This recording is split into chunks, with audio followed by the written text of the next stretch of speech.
E aí, tá gostando dessa abordagem de ler um pouco mais desse documento tão importante para o nosso país, que é a nossa Constituição? Eu já vou tranquilizar você e te dizer que no nosso curso nós não vamos fazer a leitura inteira desse documento, obviamente. Se você analisar a Constituição, você vai ver que ela é um documento bem extenso, ela tem muitos dispositivos, inclusive tem uma classificação que coloca a nossa Constituição como um documento prolixo, que fala mais do que o que seria necessário. O que seria necessário para uma Constituição seria trazer ali a organização do Estado, as escolhas políticas daquele Estado. E nossa Constituição traz muito mais dispositivos. Se você analisar direitinho, você vai ver que ela vai trazer uma grande parte, né, do seu texto tutelando direitos das pessoas, direitos individuais. E é sobre isso que a gente vai falar hoje. Essa aula é um pouco mais extensa, porque a gente vai ver o artigo 5º, que é um dos artigos mais importantes, se não o mais, né, da nossa Constituição.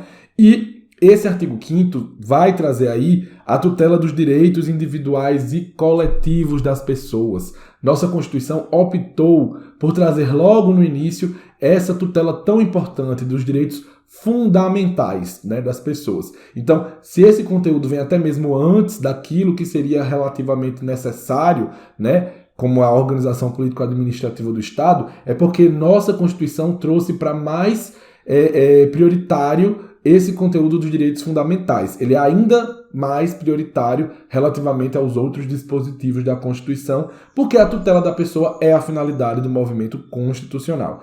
E nesse artigo 5º nós vamos ver que a gente tem aqui uma tutela dos direitos do cidadão em face do Estado. A primeira perspectiva que a gente vai ter aqui na nossa sequência de direitos fundamentais é de que eles têm essa missão de limitar a atuação do Estado. Quando a gente viu, né, as origens do constitucionalismo, nós vimos que a lógica era mais ou menos essa. Estado, não interfira nos meus direitos. Estado, o soberano não pode criar tributos, criar sanções, sem que haja a aprovação de um legislativo que represente os anseios da população. Então a lógica do constitucionalismo tem a ver com essa limitação da atuação do Estado. Mas a gente vai ver que hoje o constitucionalismo contemporâneo também tem outras abordagens. Na aula de hoje vamos focar nesse primeiro momento, né, nessa primeira disposição aqui do artigo 5º, que vai estar mais relacionada a uma limitação da atuação do Estado e das autoridades estatais. Então, o caput do artigo 5º, essa primeira parte do artigo, que a gente chama de caput, significa cabeça, né, vai dizer o seguinte: todos são iguais perante a lei, sem distinção de qualquer natureza, garantindo-se aos brasileiros e aos estrangeiros residentes no país a inviolabilidade do direito à vida, à liberdade, à igualdade, à segurança, à propriedade, nos termos seguintes. Então, aqui a gente está falando de uma igualdade formal. Sabemos que existem desigualdades materiais muito intensas no Brasil que não podem ser desconsideradas. Eu não posso simplesmente imaginar que todos somos iguais e que está tudo bem, porque sabemos que existem diferenças materiais significativas, diferenças de gênero, enfim. Mas aqui a gente está falando de uma igualdade formal. Formalmente, somos todos iguais. E temos direitos que demandam o respeito de nossas escolhas, o respeito à nossa liberdade de expressão, o respeito à nossa liberdade de crença, né? E o Estado precisa agir dentro de bases bem limitadas. O Estado ele não pode agir de maneira tão livre. Vamos ver e entender um pouco mais sobre isso. Então, eu separei alguns incisos para a gente fazer a leitura aqui. Como o inciso 2, que diz o seguinte: ninguém será obrigado a fazer ou deixar de fazer alguma coisa, senão em virtude de lei. Isso quer dizer que no nosso ordenamento, o sistema normativo, a Constituição, as leis, né, as próprias decisões judiciais, elas podem trazer aí comportamentos impositivos para o cidadão. Fora isso, não existe comportamento impositivo. Uma autoridade policial, ela não pode te obrigar a fazer uma coisa. Uma autoridade administrativa não pode demandar um comportamento seu que não decorra, né, de uma obrigação legal ou constitucional, né, normativa. E eu também chamo a atenção para o inciso 3º. Vamos lembrar que a nossa Constituição ela foi escrita num momento posterior a uma ditadura, a um regime totalitário. Então a nossa Constituição diz que ninguém será submetido a tortura ou tratamento desumano ou degradante. Isso quer dizer o quê? Nós vivemos uma experiência em que a tortura tinha palco, né? Acontecia, né, na realidade social. A gente tinha aí, né, experiências em que as autoridades policiais, investigativas, se valiam da tortura para desempenhar suas atividades. Isso era um absurdo, obviamente, violava a dignidade da pessoa humana. E hoje a gente tem, né, bem claro que isso não é possível. A gente tem, como a gente viu, o postulado, o princípio norte da dignidade da pessoa humana, que traz aí já um conteúdo muito claro no sentido de que o Brasil valoriza essa dignidade. Mas aqui a gente reforça relativamente a esse aspecto da tortura. E a gente vai ter aí alguns conteúdos que vão trazer liberdades, que vão dizer para o Estado, Estado, você não pode interferir em determinadas liberdades da pessoa, como, por exemplo, a livre manifestação do pensamento, que é protegida no inciso 4º. Né? Esses pontos que seguem ao caput de um artigo são os incisos, eles começam com algarismos romanos e vão trazer aí uma lista que vai complementar esse caput. No inciso 4º desse artigo 5º, nós temos a liberdade de manifestação do pensamento. Nós vivemos tempo em que as pessoas não podiam manifestar suas ideias políticas, suas ideias ideológicas, né, suas visões ideológicas, e hoje existe essa liberdade. É claro que nenhuma liberdade é absoluta. Eu não posso, por exemplo, me valer da minha liberdade de manifestação do pensamento para defender, por exemplo, a escravidão, a tortura, valores que são contrários à principiologia constitucional. Mas dentro desse espectro amplo de uma Constituição liberal que reconhece o valor social do trabalho e da livre iniciativa, mas que estabelece uma estrutura estatal de um país, né, capitalista e liberal, nós temos uma ampla margem de ideias possíveis. E eu posso usar a minha voz para manifestar meu apoio a todas essas ideias constitucionalmente possíveis. Vamos ter aí também, no inciso 9º, que é livre a expressão da atividade intelectual, artística, científica e de comunicação, independente de censura ou licença. Então, a lógica é de que seja presumidamente possível a manifestação das ideias, do pensamento, da arte, das visões intelectuais. Eu não preciso ter uma aprovação prévia de algo para eu poder estar disseminando minha visão, minha produção intelectual. Se porventura a minha produção intelectual violar valores, enfim, alguma normativa, aí posteriormente a gente pode pensar em alguma forma de controle ou punição. Possa ser que minha manifestação artística viole, por exemplo, o interesse de uma pessoa, né? Como no caso de um humorista que faz uma piada preconceituosa, racista, né? Isso não é permitido, não é porque a Constituição autoriza a liberdade artística que a gente vai ter isso numa perspectiva sem limites. O que eu não posso é que alguém precise controlar previamente essa liberdade, né? Antes de um humorista poder veicular a sua comunicação, o Estado precisa avaliar para ver se tem algum conteúdo racista ali. Não. A gente presume a liberdade e o que gerar violações vai ser motivo, né, de um processo judicial, civil, até criminal, para que cada um responda pelos seus atos, certo? Dos dispositivos que eu trouxe aqui, a gente tem vários dispositivos no artigo 5º, mas eu quero trazer dois grupos de dispositivos para mostrar que os direitos fundamentais, eles têm incidência na esfera pública, mas também na esfera privada. Vamos ver aqui o nosso inciso 22, que diz o seguinte: é garantido o direito de propriedade. A propriedade é um direito privado, certo? Eu posso ter aí a liberdade de acumular propriedade, de ter propriedade. Mas olha o que o inciso 23 fala. A propriedade atenderá à sua função social. Eu não tenho uma perspectiva de direito privado que desconhece a relevância da função social dos institutos jurídicos. A nossa Constituição fez uma escolha. Ela fez várias escolhas, a gente tem comentado isso, né? Mas relativamente a essa pauta do direito privado, o que é que ela traz pra gente? Somos livres, temos nossa liberdade, nossos direitos civis, podemos agir livremente, né, nessa perspectiva de livre iniciativa, de acumulação de propriedade e tudo mais. Só que a propriedade, ela não é um fim em si mesmo. Ela é um instrumento para uma finalidade social, para a felicidade de todos. Então, eu não posso ter uma perspectiva de propriedade em que umas pessoas detenham muito patrimônio e não deem uma finalidade social para esse patrimônio. Eu não posso, por exemplo, ter um latifúndio, não produzir nada nesse latifúndio no campo, né, na área rural, e dizer, não, mas é minha livre propriedade. Não, não, não. Se você tem a propriedade, dê uma função social para ela. Você pode ter a propriedade, mas você precisa dar uma função social. Você precisa produzir, empregar pessoas, né? Fazer aquela propriedade rural, digamos, ser produtiva. Se você tem uma propriedade urbana, você não pode dizer, mas ela é minha propriedade, eu faço ou deixo de fazer o que eu quiser. Não. Se você tem vários apartamentos em um prédio e você não faz nada, nem aluga, nem vende, nem coloca à disposição de uma finalidade específica, o que você está contribuindo é para a inflação, né? Para a especulação imobiliária. Então toda a sociedade paga o preço de você não estar usando sua propriedade privada. Por isso, nossa Constituição traz aqui essa conformação da propriedade a uma função social. Você pode ter a propriedade, mas você não pode abusar dessa propriedade, não fazer nada com essa propriedade, certo?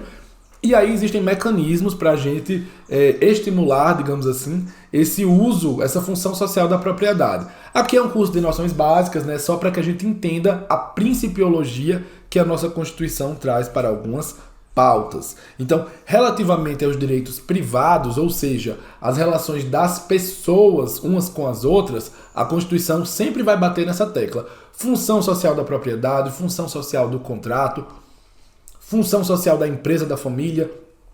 Esses núcleos privados não escapam de uma tutela, de uma lógica constitucional e solidarista, certo? Apesar de serem plenamente possíveis, né? Nós não somos um Estado que desconhece a proteção das relações privadas, mas a gente conforma essas relações a uma perspectiva mais solidarista, certo?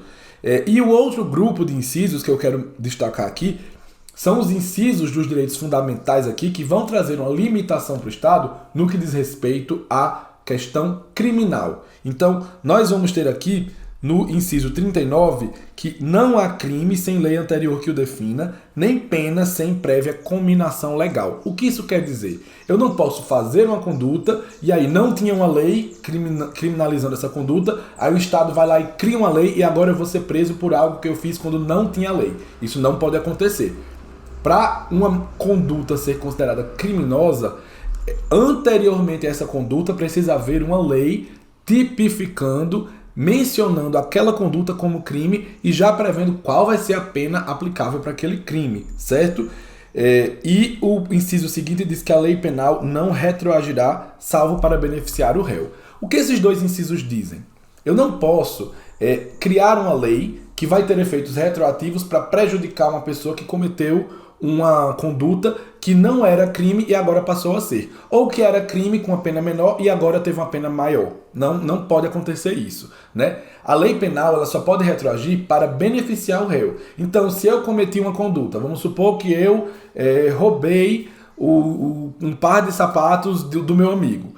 E tem lá uma pena para esse crime, vamos imaginar aqui que esse crime seria tipificado com uma pena entre 2 a 5 anos. E aí depois veio uma lei que diz que o roubo de sapatos tem uma pena menor, de 1 a 2 anos. Nesse caso, minha condenação precisa ser revista porque a lei penal pode retroagir para beneficiar o réu, mas não para prejudicar. Se a lei engrossar a pena ou criar uma nova lei, criar um novo tipo penal, um novo crime, isso não pode prejudicar quem já cometeu as condutas anteriormente, né? Toda a nossa lógica criminal vai nessa perspectiva de trazer garantias para a população.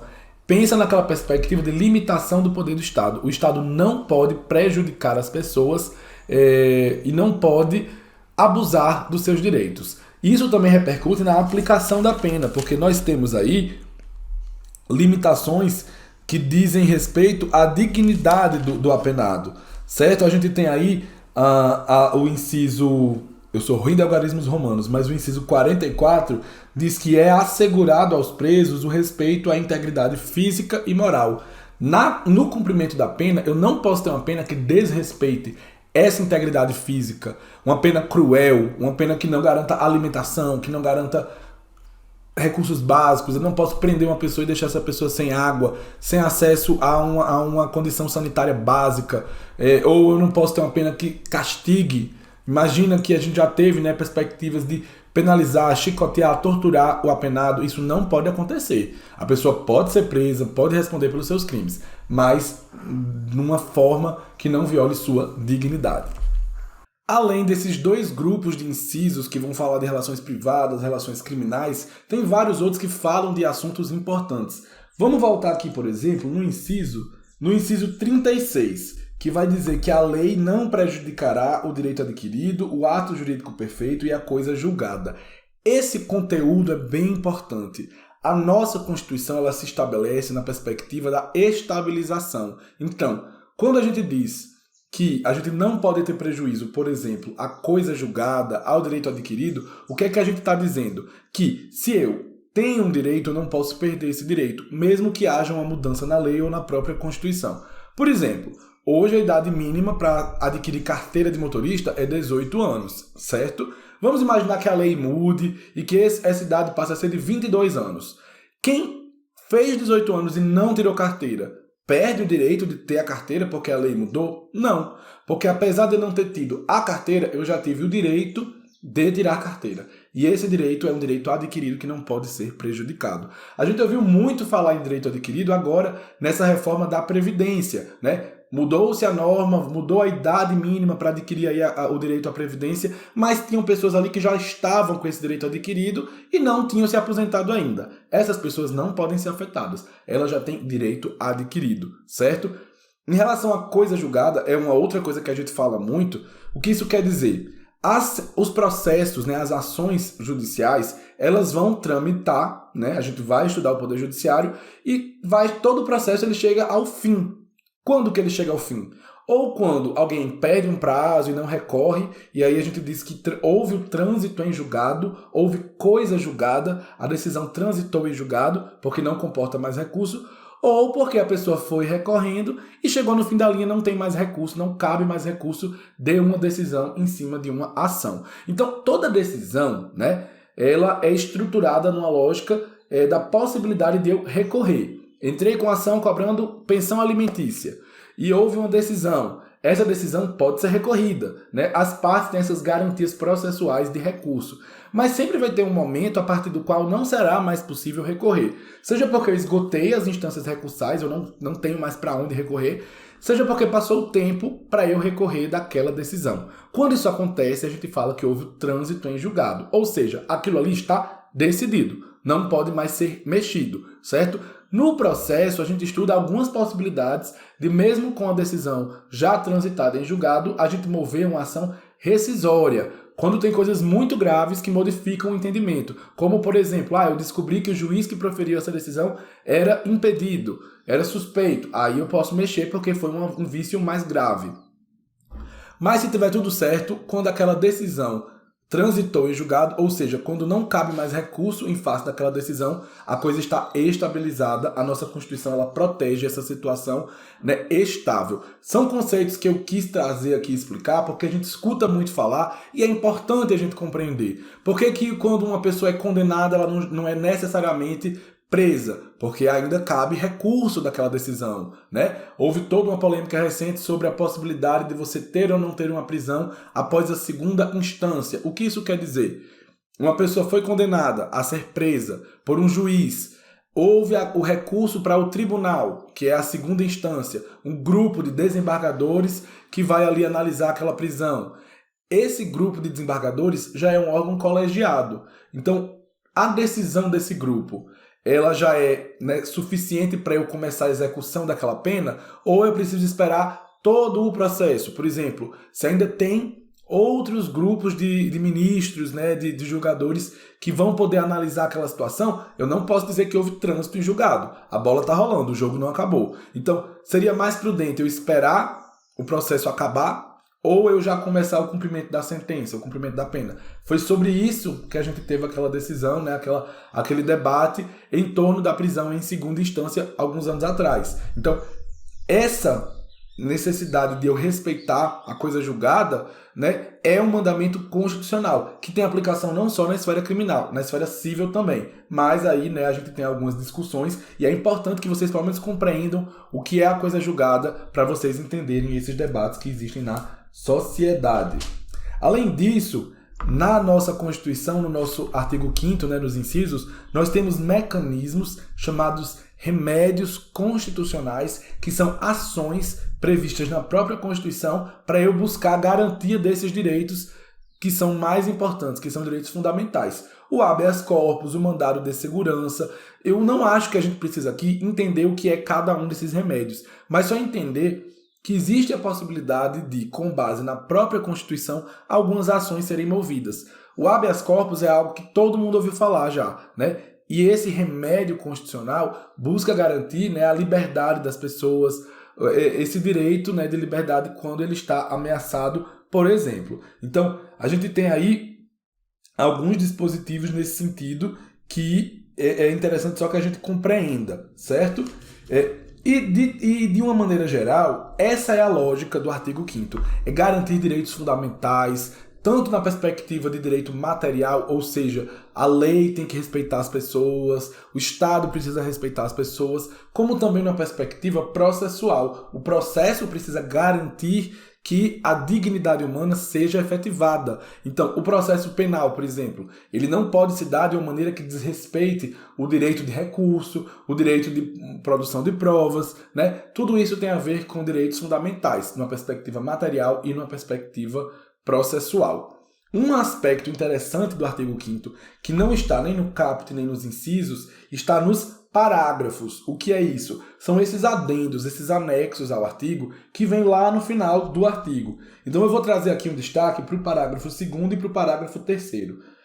O que o parágrafo 2º do artigo 5º fala é o seguinte: os direitos e garantias expressos nesta Constituição não excluem outros decorrentes do regime e dos princípios por ela adotados, ou dos tratados internacionais em que a República Federativa do Brasil seja parte. Ou seja, nossa Constituição escolheu deixar essa pauta aberta. Não são direitos fundamentais apenas esses que estão catalogados nesse longo rol de direitos aqui do artigo 5º. Pode haver outros, decorrente dos princípios, decorrente dos tratados internacionais. Então, essa pauta está aberta. E relativamente aos tratados internacionais, também é interessante ver o parágrafo 3º que diz o seguinte: os tratados e convenções internacionais sobre direitos humanos que forem aprovados em cada casa do Congresso Nacional, nós ainda vamos estudar essas casas, né?